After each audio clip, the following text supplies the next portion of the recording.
আসসালামু আলাইকুম। সম্মানিত খামারি ভাইয়েরা, আপনাদের সামনে আমি উপস্থিত হয়েছি আজকে গাছ চাষ এবং ঘাসের গুণাবলী নিয়ে।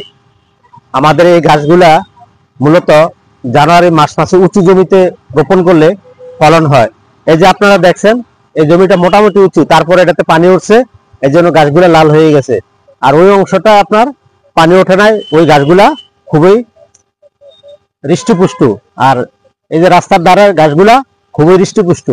এই জন্য আপনারা মার্চ ও ফেব্রুয়ারি মাসের শুকনো মৌসুমে ভালোভাবে 3 থেকে 4টি চাষ দিয়ে ইউরিয়া সার, প্রয়োজনীয় জৈব সার দিয়ে গাছগুলো আপনারা সারিটি সারি 1.5 থেকে 2 ফুট দূরে বা তার জমির উর্বরতা বৃদ্ধি করে 3 থেকে 4 ফুট দূরত্ব আপনারা বলতে পারেন।